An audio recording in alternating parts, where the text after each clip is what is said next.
Okay, that's one. And this is the second one. Okay, then I'll just figure out how I'm gonna actually read the comments from back there. We'll be able to see it, I think. Okay. Squeeze. Squeeze down. All right, hello. I was gonna say happy Sunday, but that's because I don't even know what day of the week it is. I think it's Wednesday. No, it's Tuesday. Oh, it's Tuesday. Yeah. So I thought about a couple of things. Hi, Jen. I can see from back here, kind of. Hi, Danielle. You can't read anymore. Stacy. Hi, guys. Super fun to be able to do this, right? Now we have all this like time to kill, and we just have to come up with all these creative ideas. One, because they have a lot of meaning, and two, because I am personally starting to get a little bored.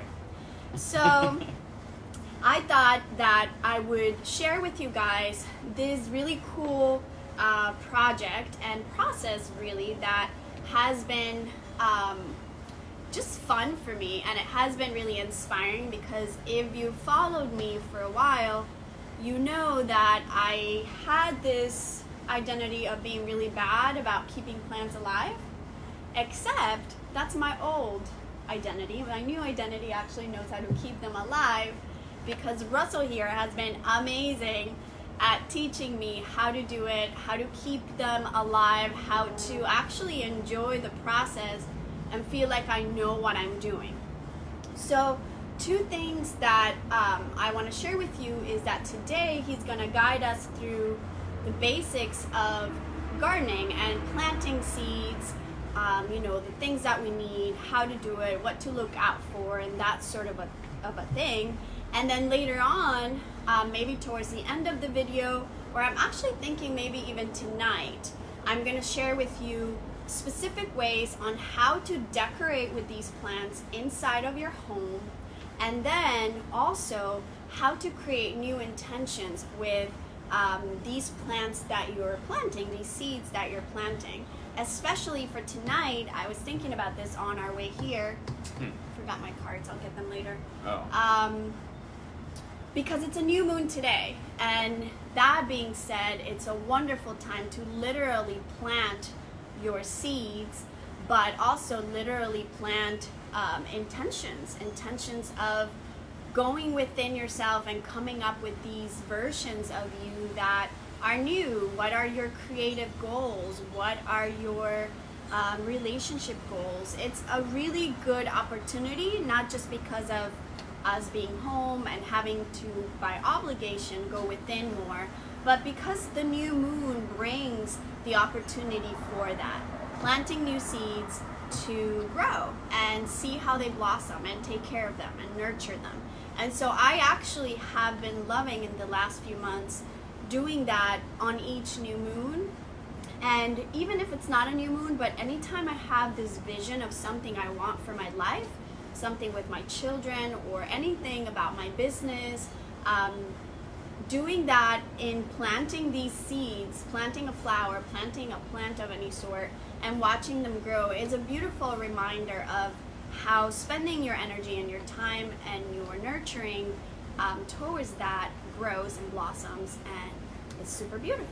So I'm gonna let you introduce yourself and tell us why you know so much about plants. Okay. And just guide us through it. Cool. My name is Russell, and I've been gardening since I was like 3 years old, thanks to my mom. And I actually went to school for horticulture. It's like one of my passions. I don't know if she is actually. Okay. It's one of my passions that I've held throughout my entire life, and it sort of keeps me sane and keeps me in touch with Mother Nature. And so yeah, I've been like in my parents' garden since I was super young. They have a house in New Jersey and have like lots of land and garden in the front and back of their house. I even built a greenhouse on their property when I was in college.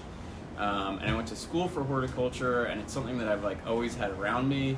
I mean, you can see like we're surrounded in plants, and it just kind of is a way to just keep at peace and in touch. and grow stuff, you know. So I've always loved it, and when I met Paula, she was like passionate about plants, but she felt like she didn't have a green thumb. And I think a lot of people like have this sort of in their head that they don't have a green thumb, and the reality is that keeping plants alive is a lot easier than most people think. It's just there's like a few basic things to understand that can help you keep pretty much any plant alive and healthy and growing. But I think people sort of like stop themselves before they even get to that. So today what I want to do is basically show everyone, because we have so much time, this is like a great time to start seeds for the summer. So if you want to grow some vegetables, or you just want more plants in your garden or in your house, I'm going to show you how to start seeds, or start growing plants from seed. And then I'm also going to show you how to basically like transplant anything that you would buy from like Home Depot, and how to, or Home Depot, a garden center, nursery, whatever, how to keep that plant alive, so that you can have beautiful plants in your house. Which is a good tip. Support your local nurseries. Yes, there's definitely. a lot. We found a couple. Well, we found one, but there's a couple that are in my radar to go visit. So it's a good opportunity to just support local businesses too. Yeah. So we just went and got some soil from a local business today. So Home Depot is convenient, and Lowe's and whatever, but if you can support a nursery, definitely do it, because one, they generally have better plants, a better variety, because Home Depot sources from like the same growers, so you're not really going to find any sort of variety there. If you go to nurseries, you'll a lot of times find like variety and plants that you normally wouldn't see in like a Home Depot, so that's a really good tip. And they're also going to have different like supplies and soils. Like the soil that we got today is actually really good soil, and you won't find really good soil at Home Depot, and I'll talk about why a little bit later, and what to look out for soil. But generally speaking, Home Depot has very limited supply and variety of soil. So can you, before you start, can you Yeah. just share with us, like really briefly, like what are the main sort of reasons why people give up so easily? Like you get all excited about redecorating your living room, and you go and you buy this really pretty plant. We see like Instagram is flooded with beautiful boho sort of style spaces full of plants everywhere. Pinterest also. And then you go, you're excited, you buy it, you buy the pretty expensive pot, and then 3 days later it's like gone. Yeah. So that's a really good point. So one of the main reasons why people get discouraged with plants is because there's something that happens between the time when you purchase a plant and when it enters your home that many people don't get. So when you buy a plant from like Home Depot or a nursery, you're buying a plant that's been grown its entire life in a nursery in like perfect, pristine conditions, right? It's in like a greenhouse. It has perfect heat, perfect light, perfect humidity. It's been watered every day on like an automatic timer. So this plant has grown in like the ideal condition. And then what happens is when that nursery is ready to sell that plant, one, the plant is usually root bound, which means the plant itself, like in a pot, it has consumed all of the space in the pot that it can with roots. So the plant looks super healthy, and it is super healthy, but it's reached the max that it can grow in this pot. So it actually needs to be transferred. So like what you'll see a lot of times is plants at Home Depot that are grown in pots like this, that are like these black pots, because they're really cheap, and this is what greenhouses use because they can buy like thousands of them at a time. And when you get the plant, it's actually going to be like almost completely root bound or root bound, meaning there's no more space left for it to grow in here. So really the first thing that you need to do when you take this home is it needs to be repotted, because if you want that plant to grow and thrive, it needs more space to do that. The second thing is when that plant leaves the greenhouse, it's put through shock. So it's like put on a truck that's not climate controlled. It may be actually an air conditioned truck. It's shipped around the country, and then it ends up in a Home Depot. And usually when it lands in the Home Depot, it's placed like in the garden center, and it's only there for a few days, maybe like a week or so, because people are going to come buy it.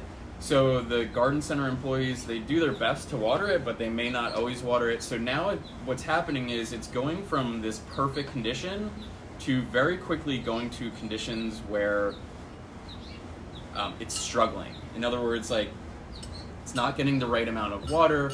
It may not be getting enough sunlight. It may be getting too much sunlight. It's generally just stressed out.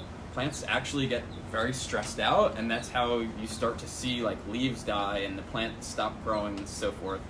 So the plant, you don't know it, but that plant's already been stressed out, and then you take that plant home and you put it in your house. And what a lot of people do is they just put it in the place where it may look the best, which is appealing, but plants have needs like humans do. They need water, they need sunlight, they need food.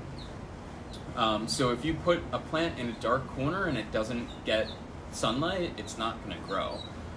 In addition to that, that plant needs time to acclimate to the environment of your house. So a lot of people right now, if you're up north, it's super hot and dry in your house because you have that heat running all the time, so it could be really dry in your house. If you're down here, we have the air conditioning running all the time, so it's super cold in the house. So a plant's going through this like shock period when it goes from this perfect greenhouse into your house, and then as soon as you add in like a condition of like missing out on a watering or something like that, that plant's really going south. Yeah. So it's important to just transition that plant into its environment. So what you can do is you can take that plant and slowly transition it into your house. So if you, like, for example, here we have, like, we're in Florida and we have pretty good conditions all year round. So right now it's like 80 degrees outside, and you can take a plant that's in a greenhouse. If you want to bring it inside, you can transition it. So you do like a short schedule of like a couple hours a day and progress all the way to having that plant in your house all day. So you could start with like 1 hour, then the next day do like 3 hours, then 6 hours, then 12 hours, and then just bring it into your house. And that helps it acclimate more to the environment. The other thing is make sure that the plant has light, like good light. Now, when you buy a plant from Home Depot or anywhere like that, there's actually going to be instructions on the plant. Believe it or not, like, plants come with instructions, seeds come with instructions. I've learned that. So it's going to tell you like low light, part light, or full sun, and it's important to like read that. I was just like, unlike kids, they actually come with instructions. Yeah, completely. Plants have instructions, seeds have instructions. We'll talk about that in a second, but yeah, so like there's going to be a label on the plant that you buy from Home Depot, and it will say basically everything that it needs. If it needs like lots of light, if it needs lots of water, if it needs lots of space, that kind of thing. So read that label because it's there for a reason. If you're buying, what I recommend is buying like part sun plants if you're going to put them in your house, because they can at least tolerate not having full sun. Anything that's like a flower or that you like put in a garden bed is usually a full sun plant, and it's not going to thrive indoors. Just to throw it out there, some recommendations for like good plants, and we can talk about these maybe at a later time, but succulents are a really great plant to get you started and get you comfortable. Like any sort of like cactus like this, because they basically like can't die. They're designed to live in a desert, so if you don't water them for a few weeks or months, they can survive. They like sun, but they can also deal without sun for a while. So a succulent or a cactus is a really great plant to start out with. Aloe? Yeah, any aloe. Aloe basically loves being neglected. Reading some comments. Trying to read, yes. Laura says she really wants to start seedlings for a veggie garden. Yes. Oh my gosh. Yes, Okay. It's the best. That's part of what we're going to do today. Yeah, we can start doing And yes. Oh, and I see your mom is here. Hi. that. Hi. I have a hard time keeping plants alive. Oh, I know. Well, that's the only reason this is happening, because that was me. And now, tonight, I'm going to show you what my balcony looks like and how beautiful it is right now. And I have a ton of veggies right now and really pretty greenery and flowers, and they're all thriving and happy. And sometimes I walk out there and I can't believe that they're mine because it just didn't used to happen. So yeah. Yeah. Okay, so speaking of that, your mom even commented that she was like, she walked into my house and she's like, what happened here? And I'm like, what do you mean? You know, I'm ready for like, I don't know, some criticism of some sort. And she's like, how are your plants all alive? Mm-hmm. And I'm like, I'm good at plants now. What are you talking about? Yeah. So it's really simple, believe it or not. And I think that sort of will like help to understand like why plants may struggle in the beginning and just be patient with them.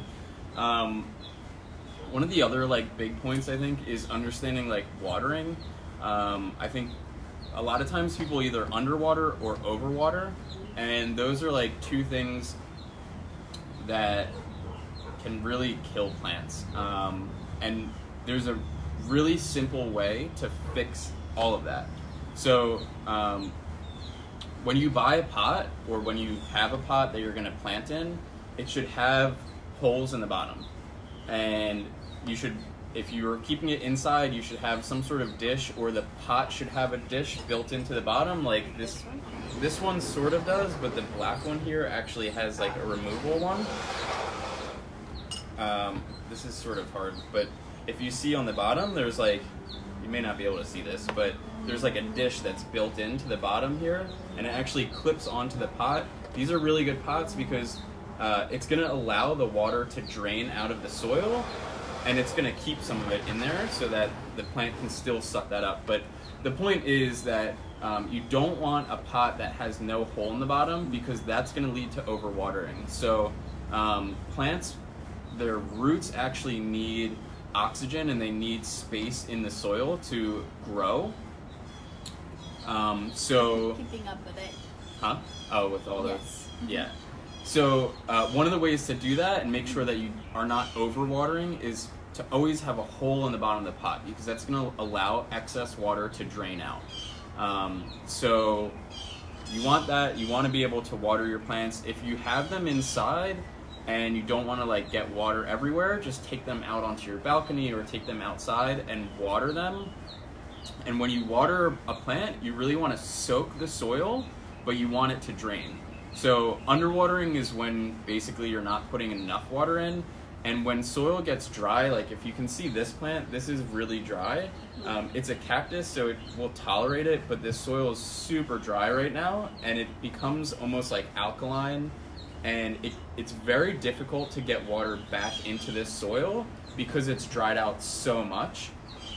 So the water needs to be, or I'm sorry, the soil needs to be like soaked through. And these are awesome also little chores for kids to do. I found that both my girls really enjoy being in charge of watering the plants or moving the plants like orchids or even these cactus outside. If I ask them, like they really take pride in that. So just for all the mamas out there who need to keep their kids a little busy these days, it's a good opportunity to just engage them and take care of them while they also have a sense of pride of keeping them alive. Yeah. And going along with that, I think it's important to sort of understand what like overwatered, underwatered, and well-watered soil looks like. So this is obviously underwatered. If I poured, what a lot of people will do when they underwater is they're gonna pour water till they see like the top layer of the soil just get wet, and then they're like, okay, I watered the plant. But you really need to like soak this soil and then let it drain out. If you have good soil, the soil is going to drain, and this is part of what I was talking about with Home Depot. A lot of the soil from Home Depot is not good. It's like Miracle Grow soil, which they have a lot of it's like moisture holding, like they purposely make it hold more moisture, and that's because they realize that people don't water plants a lot. But that soil turns into mud and clay really quickly, and it will kill your plants actually because their roots can't grow. So I would avoid that soil. I'm going to show you some of the soil that we got and show you like a close-up of it so you can see what's in it. But basically you want a good mix of like peat, and there's different there's different types of soil. I can recommend a couple. There's a company called Fox Farm that makes a bunch, but if you actually go to your local nursery, that's where you're gonna find good soil, because they know what good soil is. Like if you go to your local nursery, you're probably not gonna find Miracle-Gro products or anything like that. They're gonna have like really high quality soil. So you want like a good mix of peat and perlite, which is like the white stuff that you see in here. Perlite actually does nothing in soil. It's just to keep the soil aerated. So it's a type of rock that it's incompressible, and it's designed to just keep those air pockets in there so that oxygen can get in the soil and the roots can continue growing. Some question. I know, I'm trying to see if I can. Mint is super easy and grows like a weed. It likes sun, so I have a huge patch in my garden. Yeah. We just harvested a bunch of mint from my tower garden. That's like a hydroponics. And it was so much mint, which we all love, and we just dried it for a few days and crushed it into tea leaves, and now I have this big mason jar full of tea. Yeah.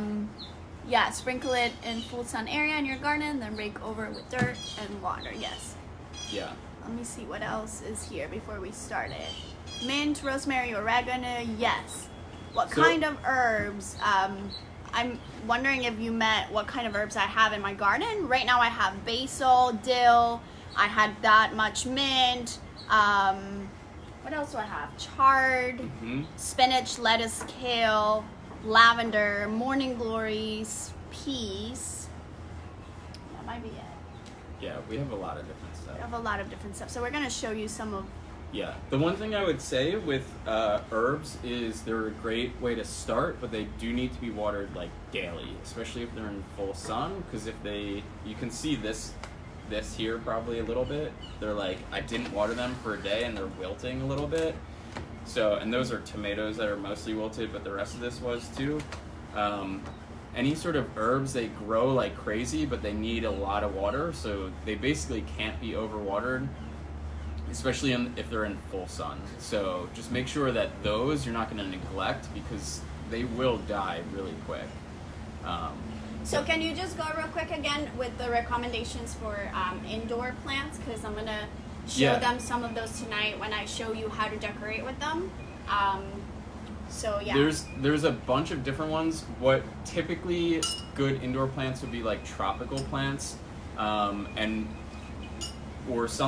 cactus, succulents. Those are really good. Basically anything that's like part sun, because you're never gonna get full sun in your house. So anything that's like full sun is not gonna grow. Ferns do really well because they're like low, like almost no sun sometimes. The snake plants. Snake plants, the Sansevieria. What's the name of the leaf you want? The heart-shaped leaf. Like the elephant ear sort of plants. Yeah, those ear. work really well. There's like different varieties of those. Basically any tropical plant is gonna do pretty well because they also like warmth, and your house is typically pretty warm. And yeah, I mean, you kind of have to see what works best based on like your lighting. So if you have a window that has a ton of light, you can grow all sorts of stuff in that window, or near that window. But if you're talking about like, like in your bathroom or something where there's not a lot of light, you can go with other types of plants that are low light but high humidity. So ferns would be good, air plants. Yeah. Like I used to have a staghorn fern in like one of the bathrooms that I lived in, and that worked really well. It doesn't need any light really, or just very minimal light, but it needs a lot of humidity, so it worked well because there's like a shower of humidity all the time. Also, like this behind me, this stuff is really good. This is Pathos, or any sort of philodendron, which is like what this is. This I have to tell my mom a story. I think my mom is watching. But this we took from a plant that was at the bottom of the stairs in your condo, Mom, and we just like found it there and we planted it, and look how much it's grown. It was only one leaf when we got it. Yeah. And look how much it's grown. Yeah. So there's a lot of variety, but there's probably not anything that's like full sun. So Okay, cool. all right, so you want to start with some Yes. seeds? Let's start. So to start, there's a bunch of different ways to start seeds, and I got a bunch of this stuff from the dollar store, believe it or not, which is a great place to start. When you're doing seeds, you can, if you're doing them like directly in your garden, you certainly can do that with like herbs and your. What I'm gonna say is, for anything besides probably herbs, you don't want to start them directly in your garden. In general, it's better to start them inside and let them grow a little bit, and then transplant them outside, because they're gonna struggle if you just put them directly outside. You really want to like nurture the plants in the beginning. They're like a child. So you can start with a seed planter like this, or just some small pots. These I got like at the dollar store, like 20 of them or something for $1. This was $1 with like the lid and everything. So you want to start some? Yes, let's do All right.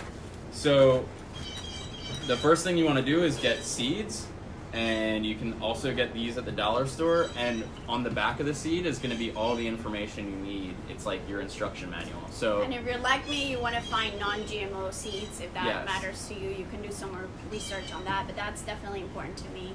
yeah. So there's a couple different things on the back of the seeds that you're going to see. So it's going to say days to germinate. So it's going to tell you basically how long it's going to be until you should see a seedling coming up. It's going to tell you the depth to sow, which means how deep in the soil you should actually put the seed, and that's really important. It's going to tell you the spacing, so how far apart you should plant the plants when they go actually in the garden. The row spacing, so how far apart each row should be. So the seed spacing is the difference in each seed, and the row is the difference in each row. And then the days to harvest, so how long it's actually going to take before you get something from it. And I just say how blown away I was by that. Yeah. Because I'm just like thinking you get soil, you throw a bunch of seeds, and you cover it, and then it grows, and then that's not it. Like there's a specific way in which each seed does it differently, and I was blown away by that. I know it's silly, but it's big for me. Yeah. There's also going to be like a little bit of instructions just to show you like how to actually grow it. And then one of the cool things on the bottom here, if you look, there's a map of the United States. I hope everyone here is in the United States, because this is pointless if There's you're some not. people But in Colombia Okay. and well, if you get seeds Yeah. in Colombia, it'll probably have Switzerland. a map of Colombia or Switzerland, but it will show you like the different zones and when you should actually be planting these seeds outside, depending upon that zone. So we're in Florida, which is zone 1, and it says planting dates September to February. So we're a little late with this, but it's probably okay, because zone 2 is March through June. So that will tell you when to actually plant them outside, and that's based on like the last frost. I mean, in Florida we don't really have frost generally, but you want to plant your seeds after the last frost, because if they do frost, then they'll just die. But yeah, so we can plant these today, and we have a bunch So of these other are what, seeds. peppers? Those are hot peppers. I don't know if you want those. hot peppers. I don't eat them, but Yeah. it's so cool to watch them grow. Do you want something else, or Green you peppers. can pick whatever you want? Okay. Let's see. And Some then- people asked about herbs, so Okay. let's do some basil. And So if you get these pots, you can. They're really cheap, and they're not like. I mean, you can reuse them, but you can just write on the outside of it. You can also get like these sort of stake things and write on these. We use both of them, but you want to keep an eye on what is what, because a lot of seedlings sort of look similar, especially when they're first growing. So if you mix them up, you're not going to know what you're planting. So you want to do. This is Morning Glory. yeah, can we do that? Yeah. Yeah.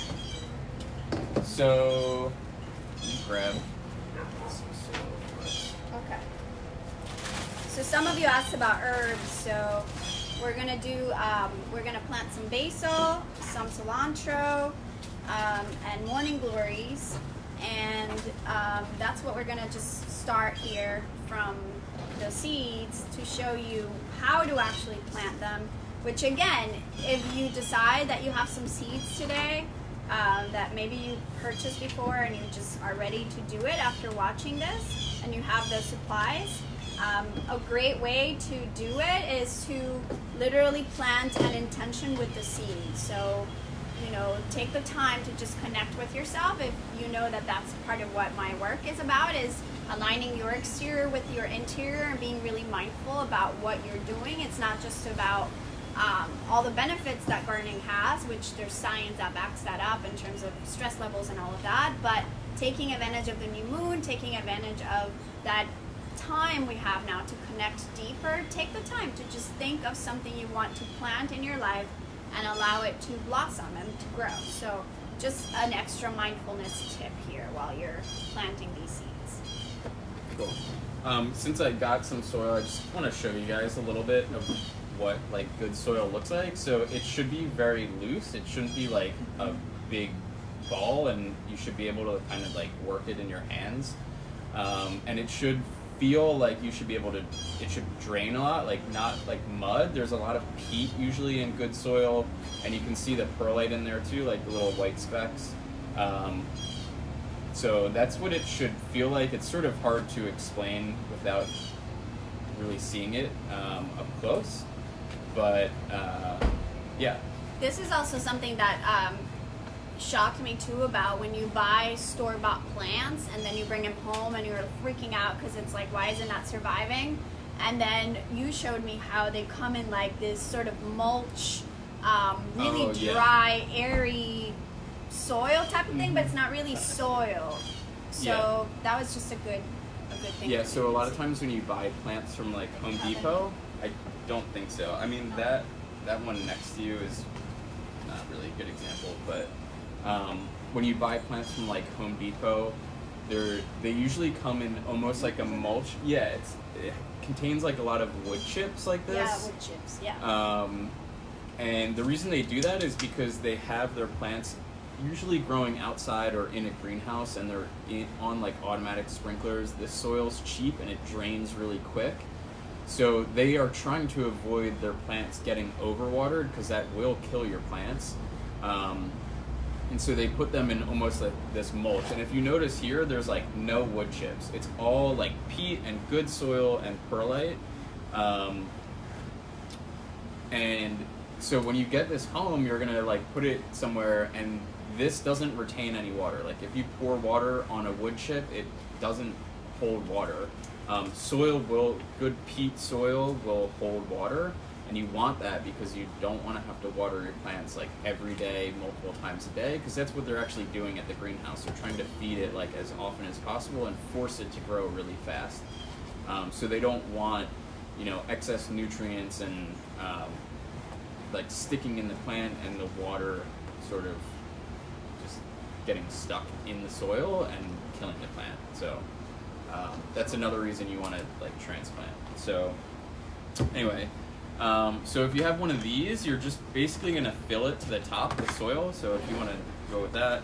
Just have two pieces. Yeah, so it has holes at the bottom to drain on here. Exactly.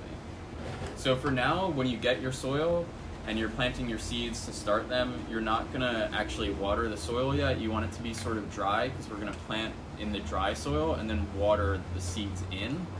Which means we're just going to like water the soil after the seeds are already in the soil. This is so much fun. Yeah.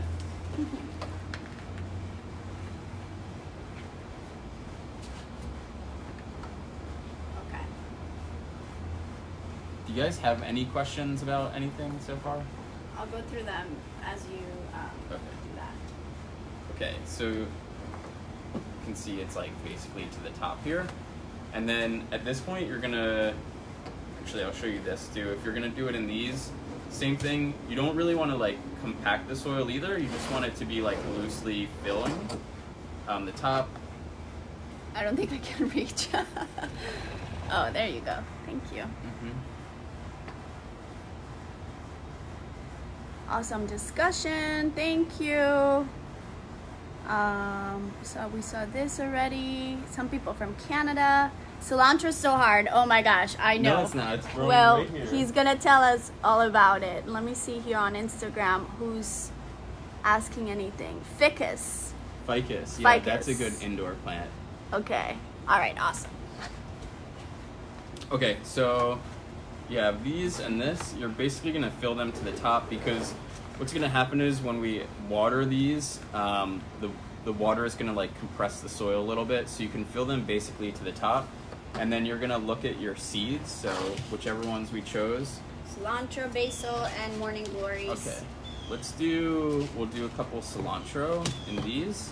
And then So why do people think cilantro is so hard, including myself?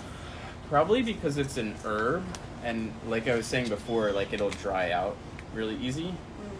But I don't. This one? Yeah. To me, it's not that hard. It's just they need to be watered regularly, and they need water, or else they're gonna dry out. And I think they take their time too. Maybe they don't grow as fast as like a basil or. I think it depends. Like it really depends on the plant's like conditions. So if it has optimal conditions, I mean, this is days to germinate 7 to 14, so a week to 2 weeks to germinate, and then they're a plant that's like gonna just keep growing, and so I mean once they start going, you can cut them back and they'll just keep growing more. So they just need sun and they need a lot of water. So Okay. it is tough because herbs are something that takes a lot of like diligence with growing, because they need a lot of like care. They need to be watered all the time because they need full sun. Yeah. It's the same with vegetables. I mean, if you plant tomatoes, like you can neglect them a little bit, but if the soil goes dry, the plant's gonna die really quick. And one of the, I guess maybe a good explanation here is why that happens. So there's a difference in different types of plants. So if you notice, this is lettuce. The leaves itself are like very fleshy. Like there's you can tell that there's a lot of like transpiration which goes on in the leaf, meaning there's like a lot of water that comes out of the leaf. If you look at a cactus, it has a very waxy outer coating, and there's no moisture that leaves this plant through its like outer layer, right? So and you'll notice plants that survive better in conditions where they don't get as much water, like the philodendron here. Like this has a lot waxier leaf. Like if you actually feel the leaf, it's like Yeah. waxy Shiny. versus the lettuce, which is like a very soft leaf, and you can tell there's like a lot of pores in it. You can actually look at the leaf and see like the pores in it, whereas this feels like literally wax, and that's to protect it from like losing water. So Awesome. cilantro is like very much the same. Like it's gonna lose a lot of water. So Okay, cool. all right. So what do you want to plant? Valentina is here too. Hi, Valentina. Hi, Sylvia. Hi, guys. Okay, so we're gonna plant Cilantro. I'll do cilantro in these. So this says 1/4 inch depth to sow. So we can use like one of these if you want to use one for that. What are you gonna plant? The basil. The basil. You want to do basil on this whole thing? Yes. Okay. So what does it say on the back? Depth to sow. Depth to sow 1/4 inch. Okay. So 1/4 inch is about maybe that. So we're gonna basically start by just making a hole in the middle at that depth, and then what you want to do generally for planting seeds is, what's that? I'm just checking the cilantro has the same. Yeah. So it's going to show you like seed spacing and row spacing. These matter particularly for when you're like planting them in your garden. And the reason why you'll see seed spacing and row spacing, it's basically telling you like how big this plant's going to grow and how much volume in your garden it's going to grow. So if plants are too close to each other, they're going to start competing for light once they grow really big. So this is telling you like the optimal width that this plant will grow to. When you're planting a seed, it's good to do maybe a couple seeds, because not every seed will germinate all the time. So just be mindful of like what the seed looks like. Each seed is different. Some are super tiny, some are really big. Like if you eat peas, that's actually a seed. And so what I would recommend is probably 2 to 3 seeds per hole. Even if they're tiny? If they're tiny, you can do a little Like bit more. these are the basil, they're super tiny. Yeah. And You yours could are so big. you could do a little more. The thing here is that once the plant starts growing and you want to transfer this into your garden, you're gonna have to weed out some of the plants. So if there's 3 seeds and they all germinate, and they're all growing, they're gonna start competing with each other because they're right on top of each other. So you're gonna have to like cut some of them. So if you see this plant like here, like there shouldn't really be 4 tomatoes.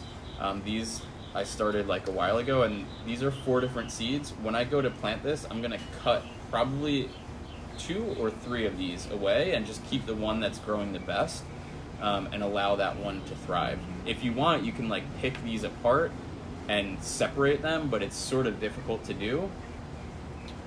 So you guys can see that, but there's really like 4 different plants here, and when you go to plant this, you just want there to be one.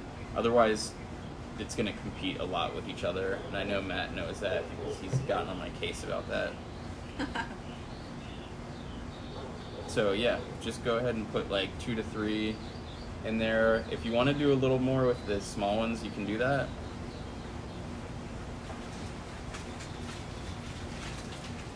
And then mine didn't go all the way down, so just make sure you like poke them down into the hole so they're at the right depth. Are you planting your intention? I am. Okay. My intention is to grow cilantro. Jeez, so deep, so deep. I know. So once you've put the seeds in there, then you can just kind of poke some soil down in the hole just to make sure it's like covered up.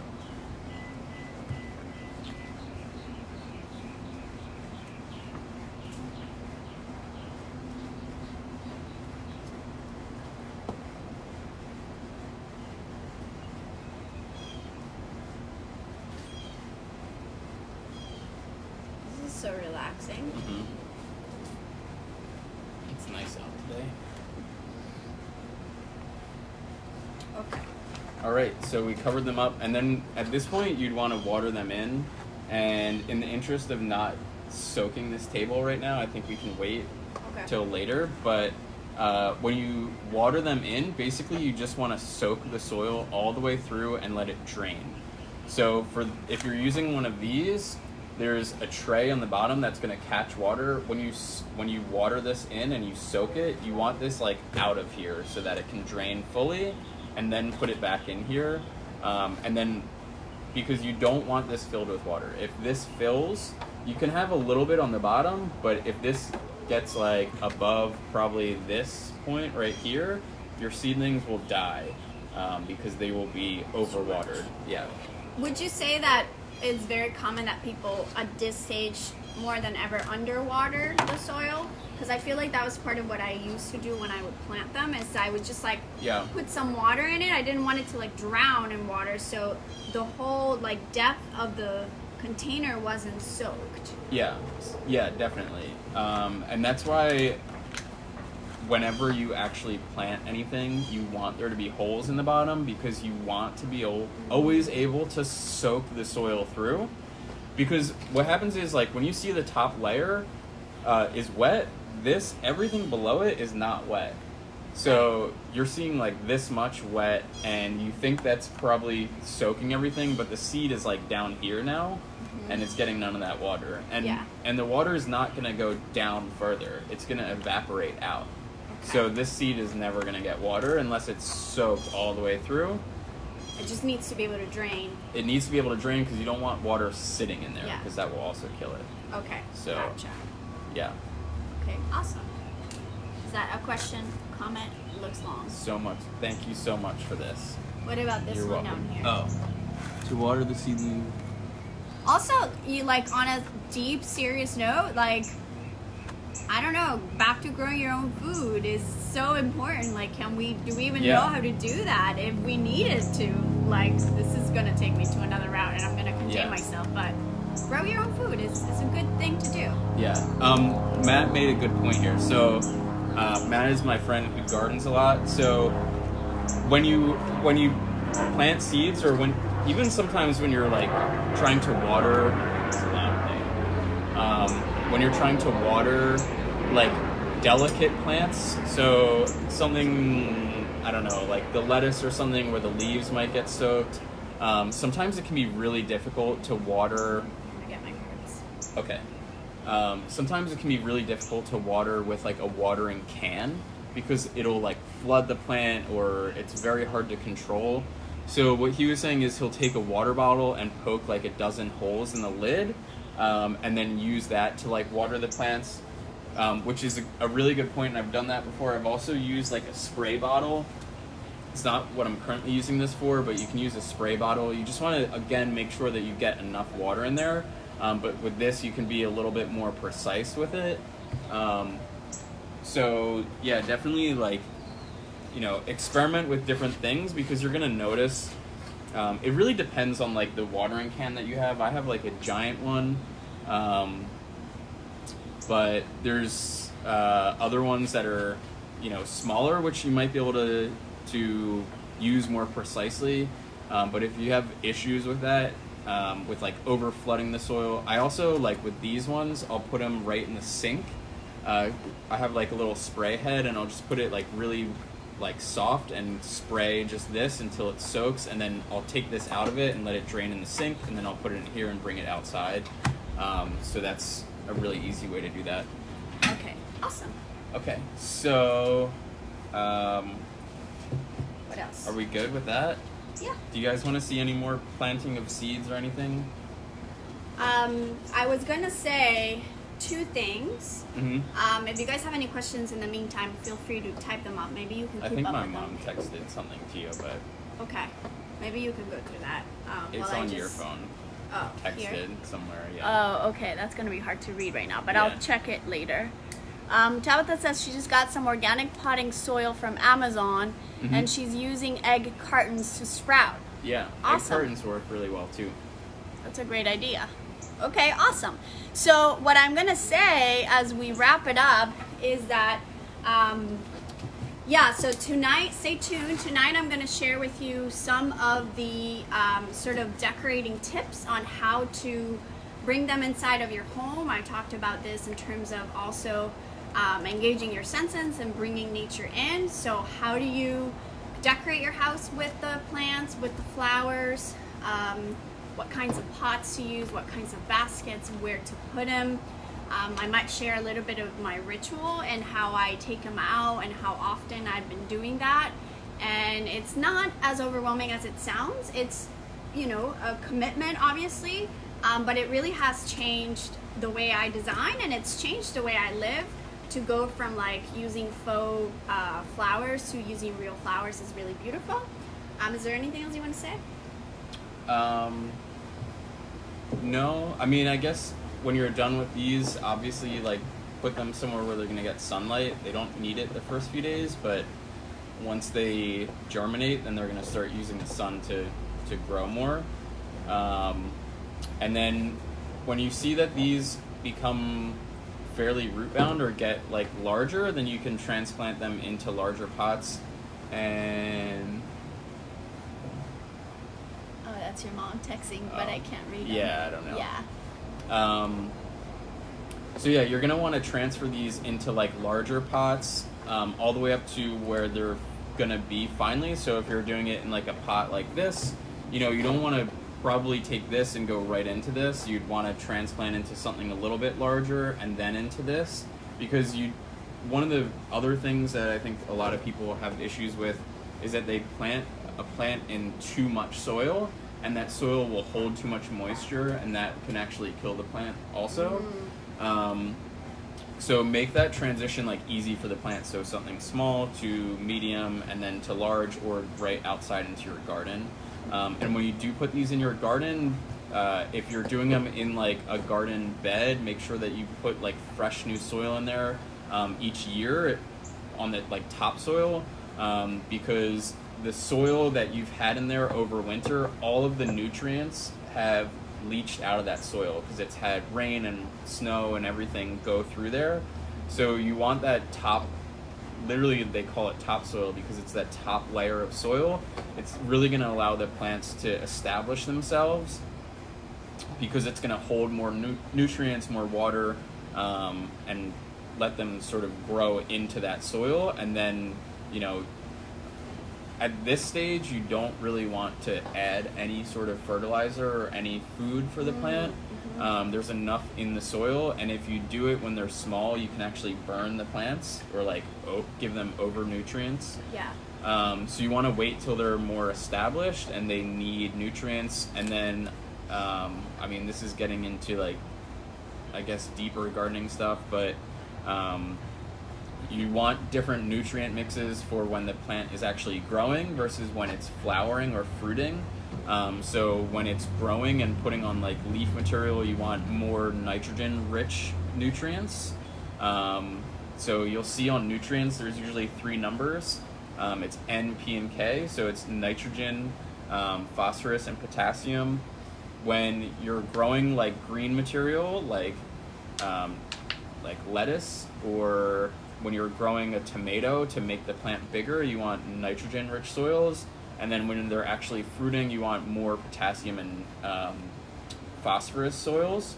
And that's going to help grow fruit. So like if you're growing a tomato, they're going to use more of that potassium and phosphorus to actually produce the fruit, because the nitrogen is what's going to help grow the green material. But at that point, the plant is trying to like produce the fruit. So you don't want it... There.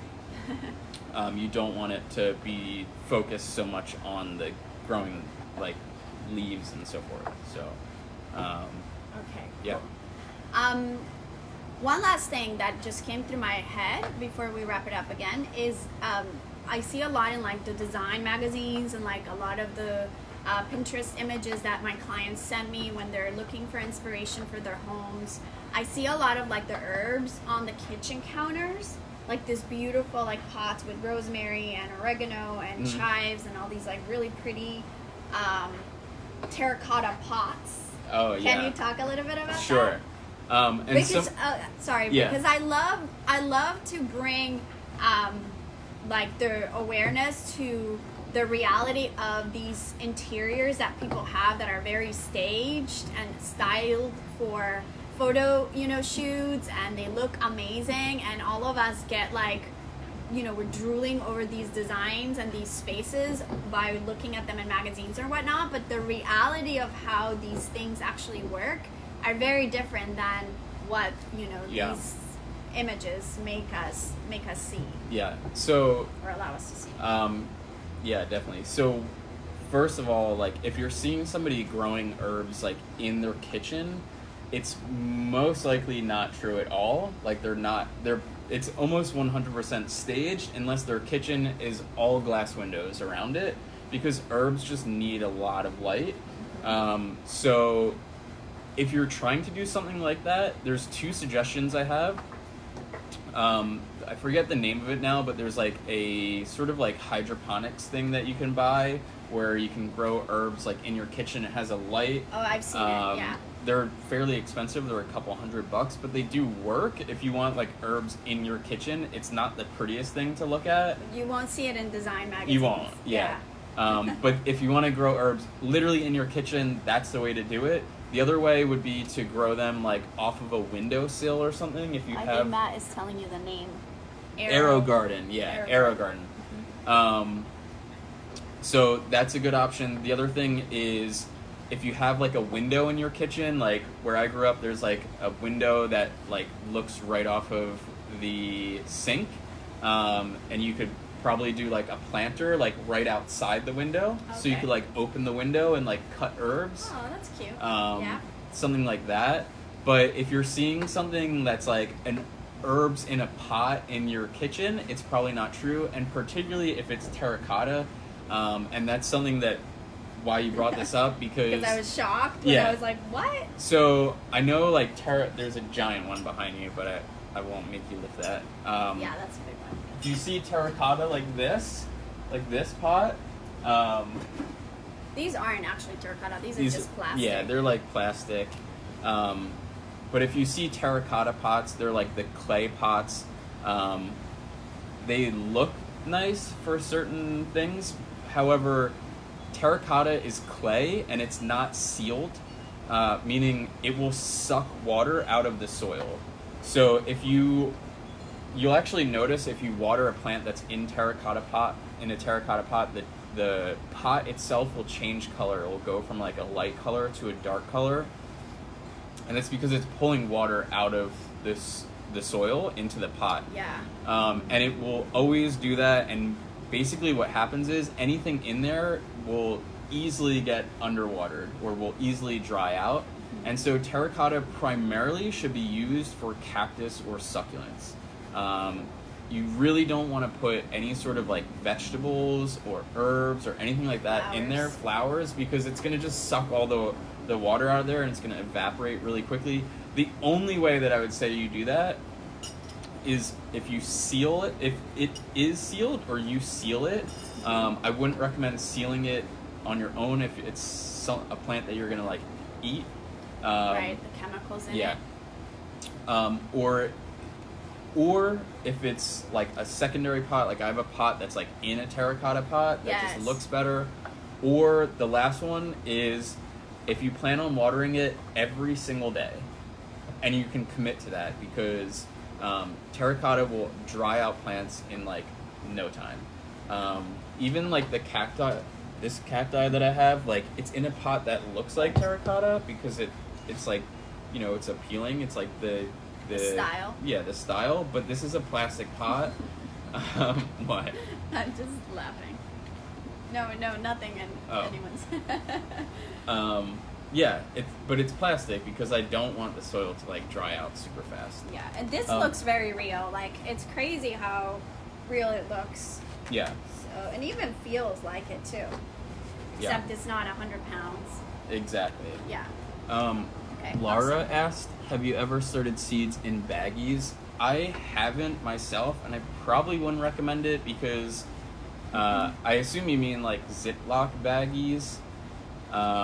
The only reason I think maybe that might be an issue is because the soil will move around if the baggies move around, and you kind of want the soil to stay in place, especially with like new seeds because their roots are really fragile. So the more that you like move those roots around, it could like break the roots, and then you're obviously harming the plant. So I like the egg carton idea a lot. Egg cartons are good. Also, if you have just like these sort of like wine cups or whatever, these work really well. If you don't have like just pots at home, you just have to like make holes at the bottom. Yeah, just make a hole in the bottom. Yeah. Like drill a hole or poke a hole. You can like heat a nail or something and just push it through the bottom. You really only need like 1 or 2 holes, just so it can get like that excess water out. But these are like $20 for $1 at the dollar these store. were a good buy. Awesome. So, and you don't need like a really beautiful pot for when you're starting seedlings. The point is just like something cheap that you can get a lot of, because you're going to plant them in the garden, or you're going to find a nice pot when it gets bigger. So yeah. So what I'll do tonight is again show you how I decorate with them, and also how you can do this in small spaces, which was also something that made me feel intimidated about gardening when I moved from a big home into like a small apartment. And you don't really need a whole lot of space. I'll show you a little bit about my tower garden. I won't get super technical like Russell here because I don't know what I'm talking about, but I'll show you what it looks like and how. Do you want me to do transplanting too? Yes, I was thinking about maybe we could use those blue ones. Okay. The little ones, like for what do you want to? It doesn't have to be now, but we could do that tomorrow. Okay. With like showing some of the bigger plants or whatnot. Yeah. And if you guys have any questions, just send them my way or put them down here in the comments. But I wanted to just invite you to join me tonight Probably, let me see, let me come up with a time based on what I'm doing. Probably around 8 o'clock Eastern Standard Time. Don't hold me to it, maybe 9, we'll see. We'll play it loose. But join me to just have like a small new moon little ritual that we can do to plant these intentions and to show you some really pretty pots and ways to decorate with these plants. Is there a question? Yeah, but the time's running out. Okay. So real quick, I just wanted us to pick a couple of these. I'm going to use these tonight. These are Flower Therapy Oracle cards. And basically we're just going to have... Did it stop? I guess the that Instagram did. But yeah, we'll keep going on Facebook. So yeah, these are really fun and they're really sweet. And they just sort of help come into that space of inner reflection and intention creation. So because these are Russell's favorite, I'm kidding, I am gonna just have us pick a card for everyone. Do you want to start it again? Yeah, that's what I'm gonna do. Okay. So we'll just go through this real quick to get the Instagram peeps on board because I guess Instagram has a time I guess so. limit. I'm a Facebook girl. What can I say? I'm kind of more old school about that. I think you have to go to... There you go. Okay, we're back, Instagram people. Sorry. Hopefully you'll join us in time before we end because we won't be here long. But anyways, I was saying these Flower Therapy cards are really, really nice. They basically give us different messages from nature, from flowers. There's also, this is something that we could go into deeper, and there's a lot of people in this group that probably know about this more than me, but like the medicinal effects and the healing effects of flowers and plants in general, like that's also such a fascinating topic to me. For now, we're gonna join that knowingness through these cards. So you're gonna pick a card. Are you okay with that? Yeah. Okay. So the way this works is you ask a question to yourself. You don't have to tell me. And then you genuinely trust that the answer is in the card. The answer. Okay. Yes. For anyone who's skeptical, these cards work. And tonight, I'll do readings for you guys if you want. So if you join me, we can do these just for fun. Okay, so think of your question, take a breath.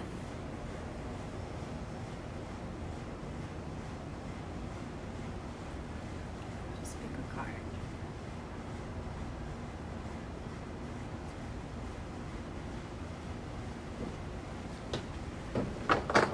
Was I supposed to look at it? Yeah. Oh. What does it say? It says balance friendships, African daisy. Your friendships work best when there's an equal share of giving and receiving. Whoa, that's cool. So now you guys owe us because we gave so much. Is that how it works? Man. No?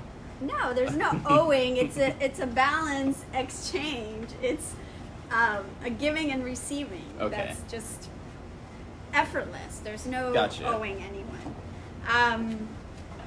Okay, and there's a deeper message, so I'm going to read it real quick, and then I'll do mine. This card asks you to look at your current relationships. Be honest with yourself. Are they nurturing or are they draining and tiring? True friends are those you can call upon at any moment for support. They drop everything and come to your aid, and you just do the same for them. As a sensitive being, you have a desire to help others.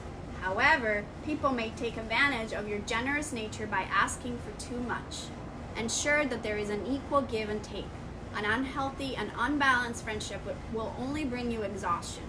This card is a sign that it's time to let go of any unbalanced relationships and move into new, mutually giving ones. Spend time with your good friends. You're attracting new friendships. Your relationships are becoming more balanced. I like that. Cool? Yeah. What'd you get? Okay, what did I get? I got Wise Ooh. Soul. How do you say that name? Azalea. Azalea. This is the flower I got. Oh, and this is the flower Russell had, the daisies, which I saw at the nursery earlier. Yeah, they had some nice ones. Yeah, so Azalea, it says, your soul carries ancient wisdom. Please embrace it as you have the knowledge to help those around you. Let me see what it says real quick. Weiss. You're here on Earth with an important mission. You have deep spiritual wisdom within you. This knowledge has developed over many lifetimes, and it's essential that you acknowledge and use it. Please share the messages you receive with others as they hold the keys to success. The angels are asking you to practice meditation on a regular basis, ideally daily. This allows you to access the wisdom your soul carries. We each have a sacred file for our soul, known as the Akashic Records. Oh, this is a fun topic too. By meditating, you gain access to this information and better understand your path.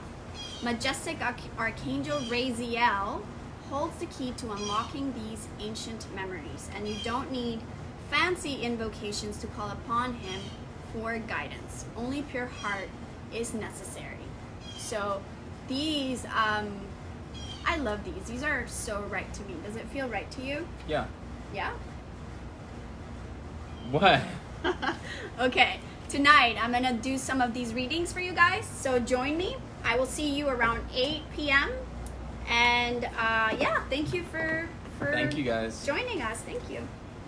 All right, Satnam, bye.